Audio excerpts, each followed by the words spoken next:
It can't be bargained with. It can't be reasoned with. These are dark times for our nation. As my beautiful home, Mar-a-Lago in Palm Beach, Florida, is currently under siege, raided, and occupied by a large group of FBI agents.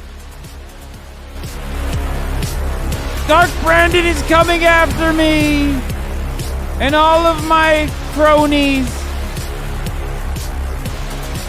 That's right. Who voted for President Trump? There's no way out. Mar-a-Lago was raided? What? What? News Trump in statement says Mar-a-Lago's under siege, raided and occupied by a large group of FBI agents. Wait, what? No way. What is happening?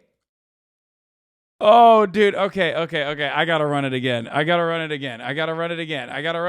I'm sorry. Okay, we have to do that. We have to. Where's the fucking Dark Brandon meme? God damn it.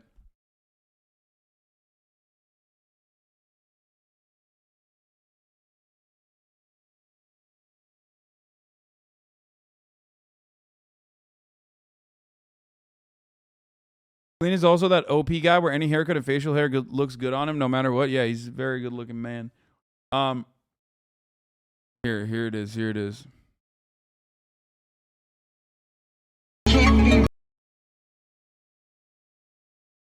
I'm sorry. What's up? What did you just say that?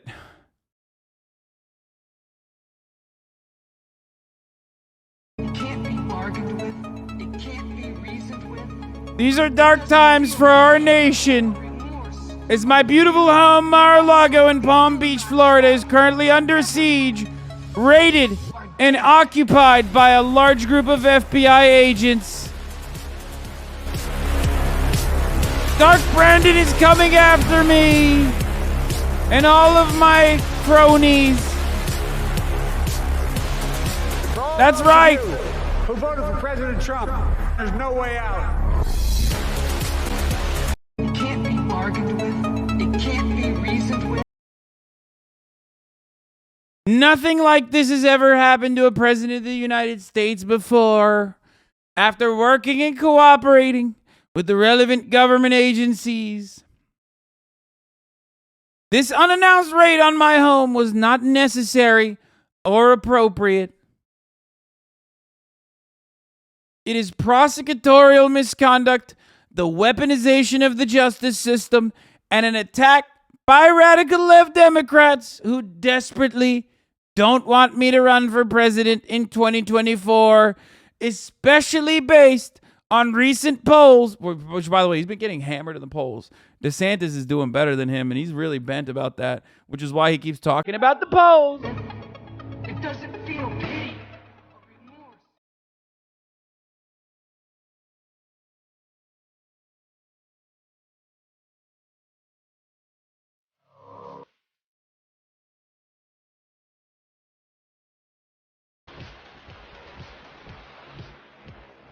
Such an assault could only take place in a broken third world country. Sadly, America has now become one of those countries, corrupt at a level not seen before. They even broke into my safe. What is the difference between this and Watergate, where operatives broke into the Democratic National Committee? Here, in reverse, Democrats broke into the home of the 45th President of the United States. That's awesome.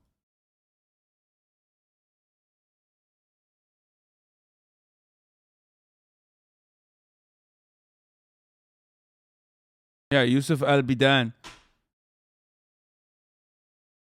The holy light of Allah is blinding me. If only I had been a true believer.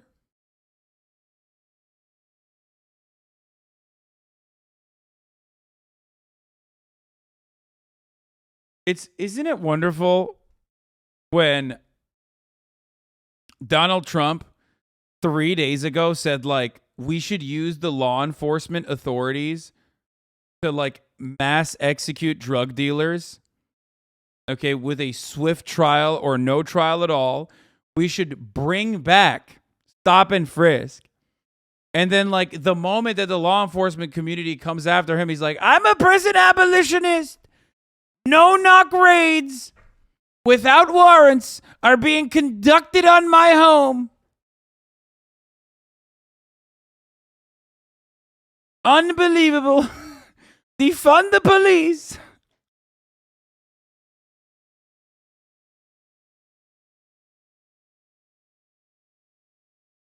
Damn, he wrote a lot, dude. He wrote like whole pages. I don't want to read all this. I can't read all this, but it is pretty funny.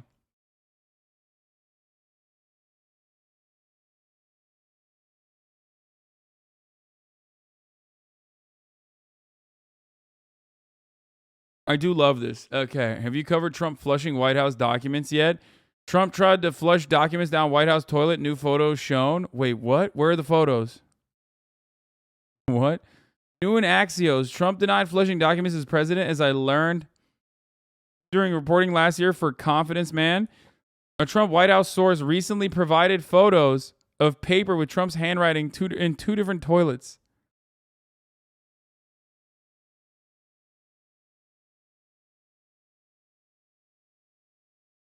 I don't understand. Like, was it even relevant shit? Was it even important shit?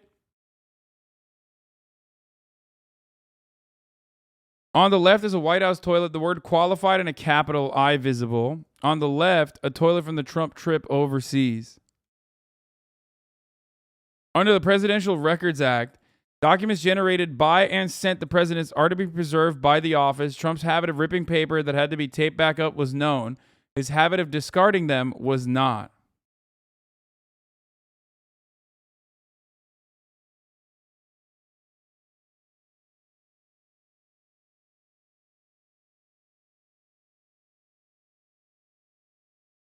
I don't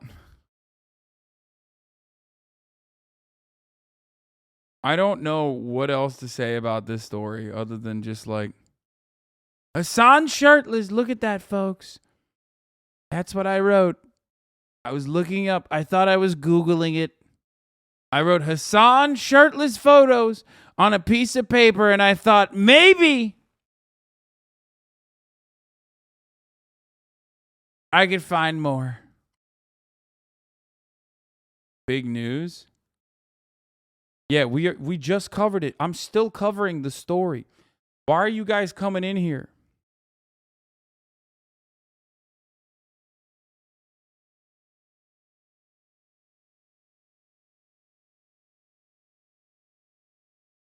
Dude, it's awesome though.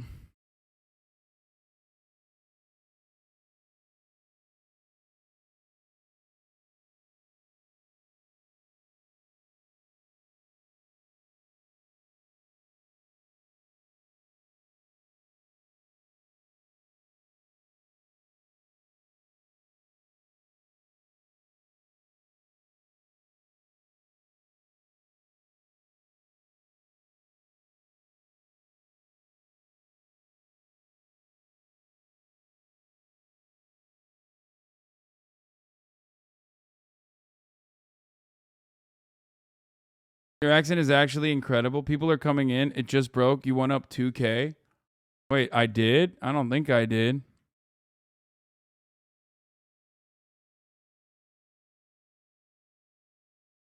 CNN is doing a whole breaking news story on this and pretending they know what's going on. Okay, love that. Let's take a look. I do think it's funny. Victims. Why are they? I mean, it is a big deal. In that case, were damning. That is how I know you lied to me when you said you didn't have text messages about Sandy Hook. Did you know that? Well, they're talking to the A. Jones. Text messages related to January 6th could also be very damaging to Jones, as those were, because Jones was a core and huge promoter of Trump's election lies leading up to January 6th. Here is just some of what he said before January 6th. It's Saturday, December 19th. The year is 2020. And one of the most historic events in American history has just taken place.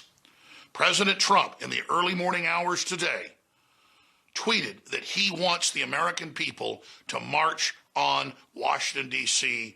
on January 6, 2021. He is now calling on we, the people, to take action and to show our numbers. The time for games is over. The time for action is now. Where were you when history called? Where were you when you and your children's future was on the line? You don't really need a text message to know his involvement, like he Trump's said former it. spokesperson, Katrina Pearson, who helped organize the rally on January 6th, she even warned Trump's chief of staff, Mark Meadows, about what she was hearing from Alex Jones.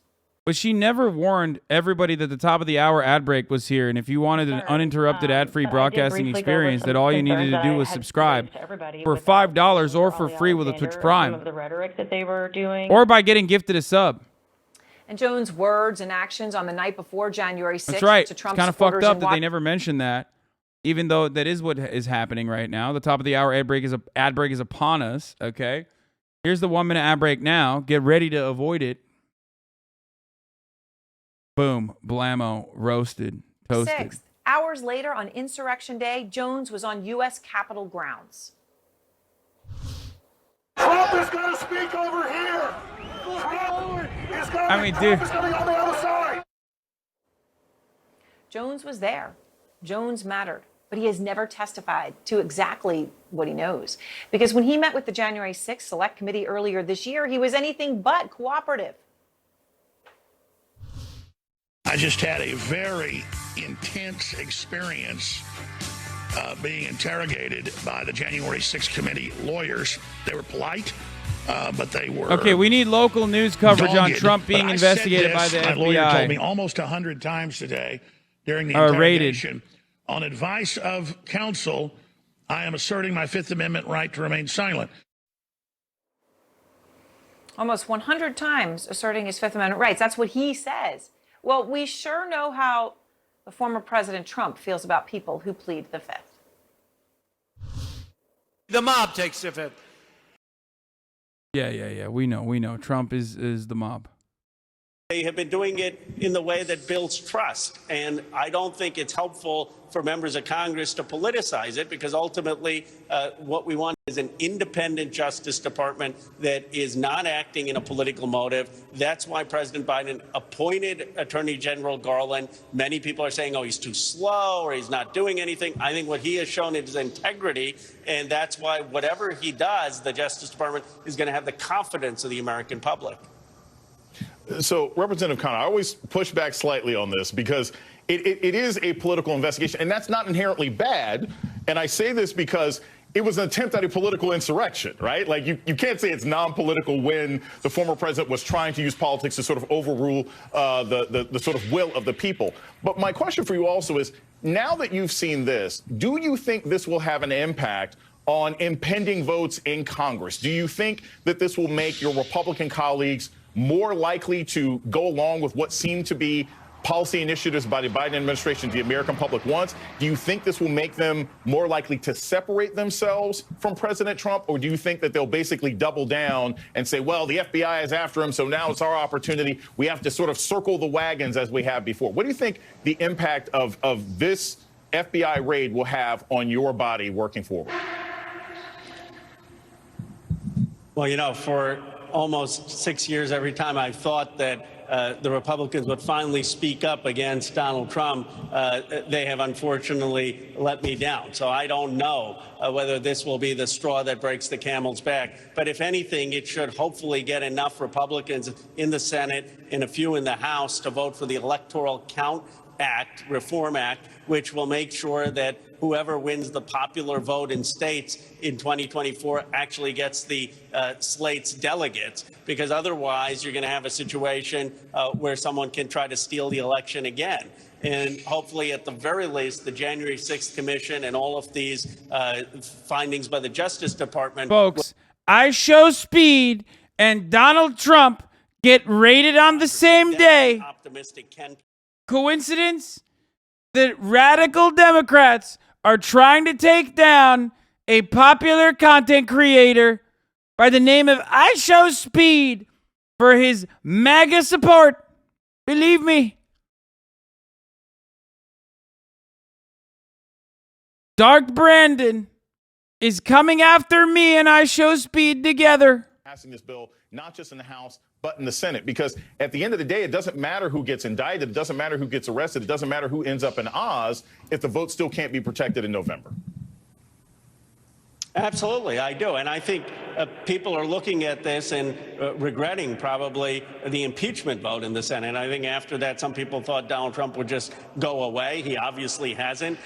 Now you have a Justice Department ongoing investigation into conduct, at the very least, of people very close to him. And we don't know whether it will implicate the president or not, but they are certainly looking at evidence that the president has, former president has. And so my view is this is the time where we need to at least have the Electoral Count Act passed. And I am encouraged that there are Republicans in the Senate who support that. All that the act says is that there needs to be judicial review before a state legislature can overturn the popular vote in that state. And I fear if we don't do that, that you could have a repeat of the efforts in 2020 and 2024. And that would be malpractice for our Congress not to prevent someone from stealing the election in 2024. Thank you, Congressman Ro Khanna, for starting us off with this breaking news today. Thank you so much. Joining me now is Barbara McQuade, former U.S. attorney, MSNBC legal analyst, and professor at the University of Michigan School of Law. Thank you so much for joining us tonight, Barbara. First, what is your immediate reaction to this unannounced FBI raid on Mar-a-Lago, the home of the twice impeached former president and insurrectionist leader Donald Trump? Absolutely stunning. I'm absolutely stunned. I'm stunned that it's happening so quickly, and I'm stunned that it's happening at all. Searching the premises of the president's residence is absolutely unprecedented. But keep in mind, this could only happen if a judge found probable cause to believe that evidence of a crime will be found there. So really stunning development. So, Barbara, take us through that process. Look, my knowledge of the law pretty much begins and ends with Law and Order, occasionally some CSI. So is it a matter of the Department of Justice? They just find a local judge? Do they have to find a federal judge? Do they also have to get approval from local police? Is it the FBI comes in and commandeers everything? What is the process that the federal investigators had to go through in order to initiate this unannounced raid? Well, first, to get a warrant, usually you have to have developed probable cause, which we already usually read the Trump requires months statement. and months of investigation. That builds a record. Then a federal agent swears out an affidavit in great detail. It may be 10, 20 pages long, detailing all of the evidence thus far in the investigation that they believe supports probable cause to search the premises. That is, that there will be evidence of a specific crime found there, not just any old crime, but crimes they've been investigating for which they believe they have probable cause. They then have to take that to a judge in the district where the property is located. So that would be the Southern District of Florida. In a case of this magnitude, the approvals will go all the way to the Attorney General himself. This would not happen without his absolute approval.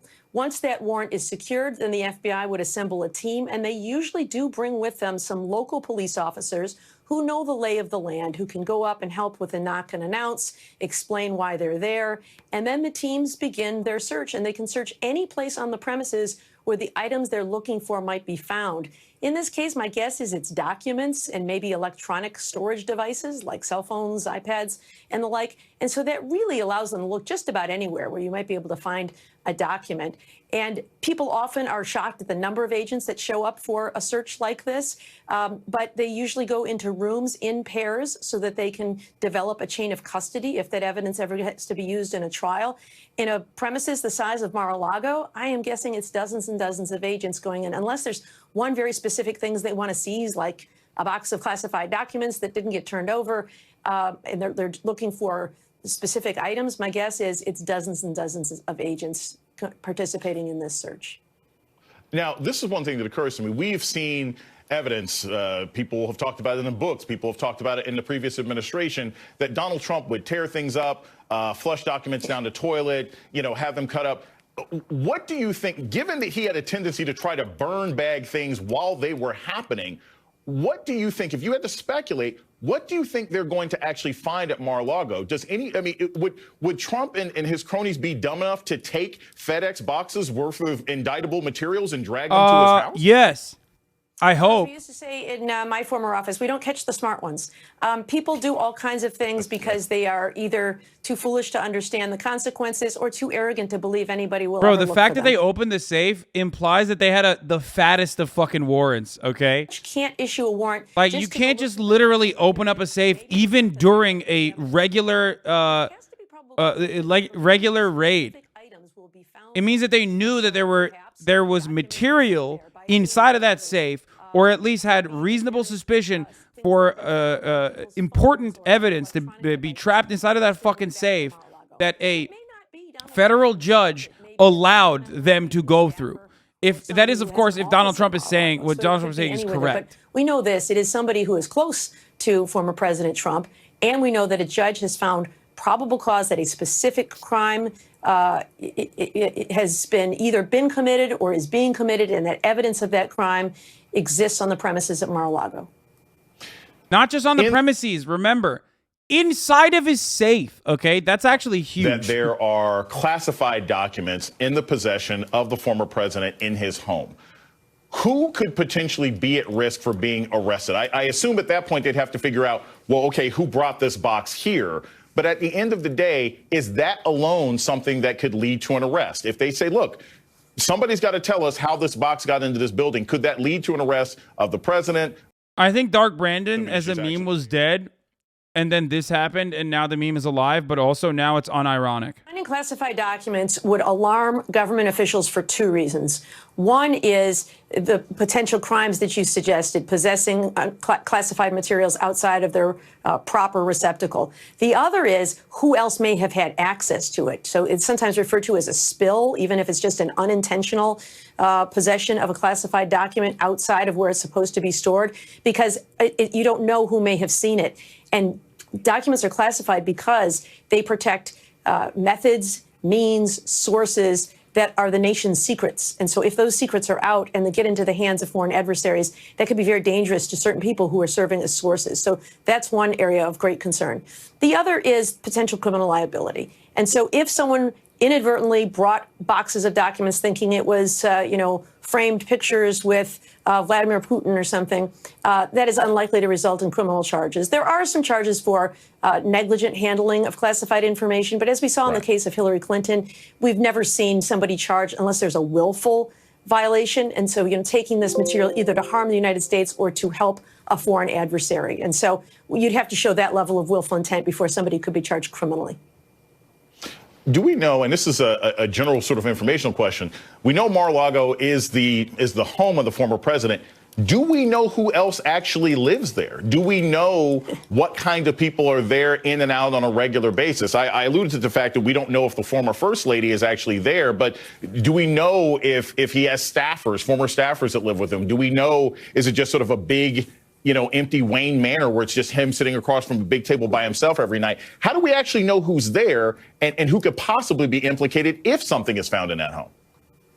Yeah, again, without knowing what this search is for, it's hard to know. But one of the things that the agents would need to do is to conduct investigation to figure that out. Who has access to that property, who is coming and going, because they can only search the property of that is authorized in that search warrant. So if it's a place, a resort where guests come and go, or you have people working or other people living, you have to make sure that you're only searching the premises that are covered by that warrant. So that would be some legwork that the agents would have done in anticipation of this warrant. Going forward, we now have this No!